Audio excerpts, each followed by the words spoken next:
최근 경주에 있는 신라 고분 정상에 차가 주차되어 있는 모습을 본 적이 있으실 겁니다. 작은 언덕인 줄 알고 올라갔다라고 이 차 주인은 이야기를 하고 있는데요. 또 지난해 경주 첨성대를 단체로 올라간 그런 대학생들도 있었다고 합니다. 문화재는 한 번 훼손되면 원형대로 복원하기가 쉽지 않기 때문에 아끼고 보존해야 되겠다는 그런 국민들의 의식이 아주 중요하다는 생각이 드는데요. 이 다음 세대들에게 물려줄 이 소중한 문화유산이 잘 보존되도록 문화재를 주기적으로 모니터링하고 또 관리하는 그런 문화재 돌봄 사업단이 있다고 합니다. 이 문화재 돌봄 사업단 백승현 단장과 함께 문화재 보호에 대한 이야기 오늘 나눠보도록 하겠습니다. 안녕하세요, 단장님. 네, 안녕하세요. 백승현입니다. 이 광주 문화재 돌봄 사업단에서 활동하고 계시는데요. 이 단체가 어떤 식으로 구성된 단체입니까, 단장님? 네, 대동문화재단의 그 민간 단체인데요. 네. 거기에 그 소속된 광주 문화재 돌봄 사업단이라는 사업단을 만들어서 문화재청과 광주광역시의 지원을 받아서 돌봄 사업을 하고 있는 상황입니다. 이렇게 문화재 돌봄 사업을 하면서 다니다 보면 문화재가 훼손된 경우도 굉장히 많고 또 제대로 관리되고 있지 않아서 안타까운 생각이 드시는 경우들이 종종 있으실 것 같아요. 그렇습니다. 네, 네. 네, 이번에 이 경주 고분에 승용차가 주차되어 있는 모습 어떻게 보셨어요? 네, 한마디로 해프닝이라고 생각됩니다. 네. 어떤 기자가 그 사건 기사 제목을 네가 왜 거기서 나와 이렇게 뽑아 나왔어요. 네. 좀 우프다. 웃긴데 좀 슬프다. 그렇죠. 말이 생각났습니다. 아마 외지 관광객이 그곳이 신라 왕족과 귀족들의 묘역이라는 것을 잘 모르고 네. 승용차를 몰고 올라갔을 거예요. 네. 경찰이 출동하기 전에 차를 몰고 사라져 버렸는데 네. 차량 조회를 통해서 경주시청이 피의자를 조사하고 문화재보호법에 따라서 경찰에 고발했어요. 네. 아마 고의성 여부에 따라서 2년 이하 징역이나 200만 원 이하 벌금에 처해질 수 있다고 생각됩니다. 네. 모르고 그랬으면은 또 고의성이 없었다라면 어느 정도 정상 참작도 될 수는 있긴 하겠지만 그런 사실을 보면서 저희들이 정말 우리들 주변의 이 문화재들을 좀 아끼고 관심을 갖는 자세가 중요하겠다는 생각을 다시 한번 갖게 된 그런 일 아니겠습니까? 그렇습니다. 네. 이 원형 복원이 힘든 문화재들이 파손이 될 경우들 굉장히 많을 것 같은데 우리 주변의 사례들 한번 예를 들어주세요. 네. 먼저 우리 그 소세원 같은 경우도 그 문화재 피해 사례가 있는 곳인데요. 네. 소세원에 가보시면 대나무와 울타리에 수많은 낙서가 있어요. 네. 그리고 반남 고분군 같은 경우에도 봉분 아래에서 아무렇게나 주차하고 쓰레기를 투기하는 사람들이 아주 많습니다. 네. 무등산 아래에 풍영정이 있는데요. 여름철에 한번 가보시면 정작 위에서 불판을 이렇게 놓고 고기를 구워 먹는 시민들도 많습니다. 네. 그런 부분들 정말 한번 우리들 스스로가 이 문화재의 소중함에 대해서 생각을 해봐야 될 것 같은데 문화재 우리가 왜 소중히 다루고 또 보호해내야 될까요?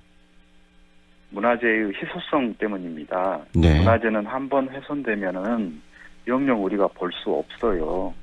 막대한 돈을 들여도 대처가 불가능합니다. 네. 절대 대처가 불가능합니다. 문화재는 우리 민족 문화의 보고인데요. 네. 문화재는 과거의 가치를 지니는 것이 아니라 우리 미래로 이어지는 가치를 지니는 것입니다. 그래서 우리가 잠시 후손들로부터 빌려 쓰고 있다. 이렇게 생각하시면 될 것 같습니다. 희소성 말씀을 하셨는데 그 문화재는 유일한 거 아니겠습니까?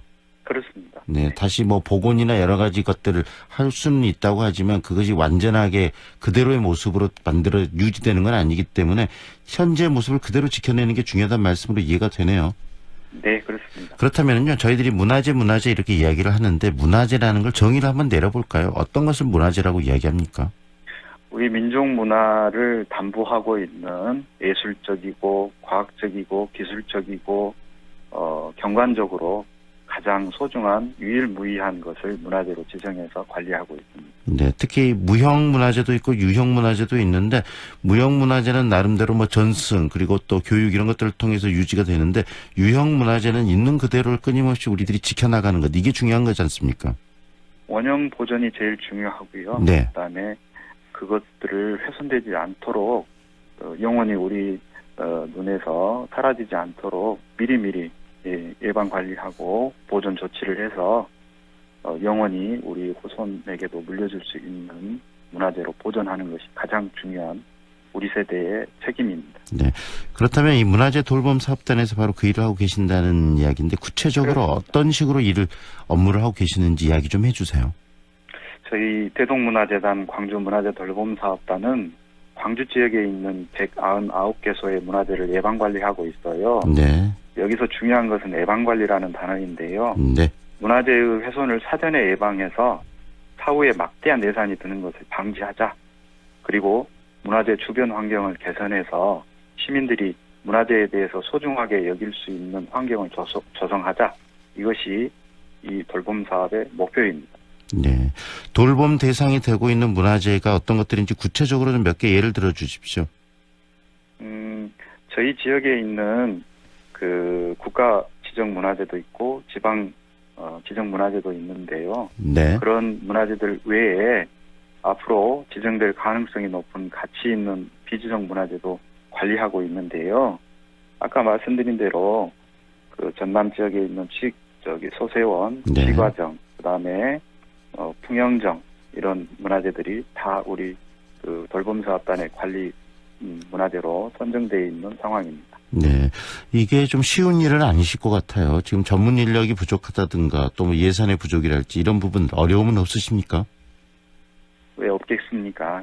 저희 광주문화재 돌봄사업단 직원은 19명인데요. 네. 하루에 3개에서 5개 정도의 문화재를 애찰하면서 돌봄 활동을 하고 있어요. 네. 이분들은 최저임금을 겨우 넘는 임금을 받고 있는 상황이고요. 네. 무더위나 한파와도 싸우면서 일하고 있습니다. 어떤 때는 벌을 쐬이면서 또 어떤 때는 지붕 위에 기와 고르기를 하면서 아주 높은 곳에서 고소해서 위험하게 일하는 때도 있어요. 그래서 네. 작업 환경 개선도 필요하고 안전도 시급합니다. 현재는 문화재를 지켜야 되겠다는 그런 신념 속에서 활동을 하고 계시는 것 같은데 좀 더 체계적인 지원, 그다음에 예산 확보 이런 부분도 좀 필요하겠네요. 그렇습니다.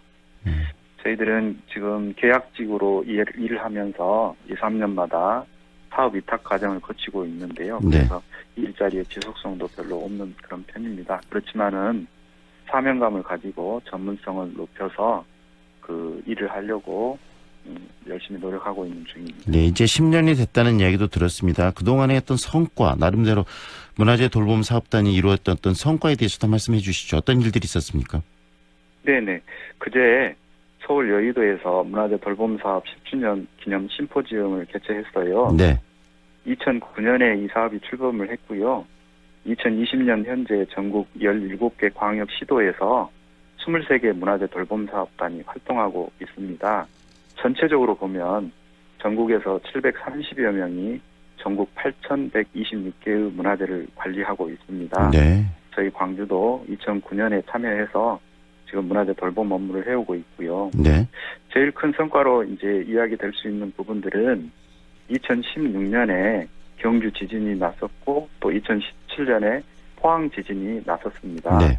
그때 전국의 문화재 돌봄 사업단 직원들이 경주로 포항으로 몰려가서 그 문화재 긴급 모니터링과 긴급 조치 이런 것들을 해서 많은 문화재의 훼손을 막았던 기억이 새롭습니다. 결국은 여러 가지 자연재해 또 인재, 사람들에 의해서 훼손되는 거 이런 것들을 막아내는 것이 가장 또 뿌듯한 성과라는 말씀이시네요. 그렇습니다. 앞으로 계획 또 이야기해 주시죠. 어떤 계획 갖고 계십니까? 네. 만약에 우리 지역에 광산구 월계동 장고분이라는 고분이 있는데요. 네. 경주처럼 승용차가 올라가는 훼손 사례가 생겼다 한다면 가장 훌륭한 대처 시스템은요. 네. 시민들이 빨리 그것을 보고 관계기관에 신고하는 겁니다. 숭례문 사건도 빠르게 대처했다면 전체가 소실되는 일은 없었을 거예요. 네. 그래서 골든타임이 매우 중요합니다. 저희들은 시민들과 함께 문화재 훼손 사례가 생겼을 때 가장 빠르게 대응할 수 있는 체계를 만들려고 노력하겠습니다. 구체적으로 어떤 방식이 가장 좋을까요? 그 빠른 어떤 신고도 중요할 것 같고 현재 광주 문화재 돌봄 사업단에서 19분이 지금 일을 하고 계신다는 말씀하셨는데 시민 한 분 한 분이 모두 우리가 문화재 돌봄 사업단의 어떤 구성원이라는 생각을 가지고 문화재로 가까이 좀 관찰하고 지켜나가는 이런 게 좀 필요하겠네요. 그렇습니다. 시민 모두가 문화재를 지키는 감시자가 됐을 때 가장 골든타임을 놓치지 않는 문화재 관리가 될 겁니다. 그래서 저희들이 그 문화재마다 문화재 훼손 사례나 아니면 문화재에서 훼손하는 그런 시민들이 있었을 때 어디에 연락을 해주세요라고 이렇게 팻말을 달아서 네. 즉시 대응할 수 있는 그 연락 체계를 만들어 놓고 있고요. 그런 시민들에게는 나중에 그 연말 포상을 이렇게 해서 훼손이 안 될 수 있도록 그렇게 전 시민 감시 체제를 이렇게 만들어 놓는 것이 중요하다고 생각하고 있습니다. 네. 어디로 전화를 드리면 되죠? 그 우선은 거기 그 우리 광주 문화재 돌봄 사업단에 네. 전화번호로 이렇게 연락을 주시면 될 것 같고요. 네. 문화재마다 그 표찰이 있습니다. 아, 혹시 그 문화재가 북구에 있다 그러면 북구청 네. 관련된 그 문화재 관리 기관으로 연락을 주시면 즉각 대응할 수 있을 것 같습니다. 네. 오늘 여기까지 듣겠습니다. 소중한 말씀 감사합니다.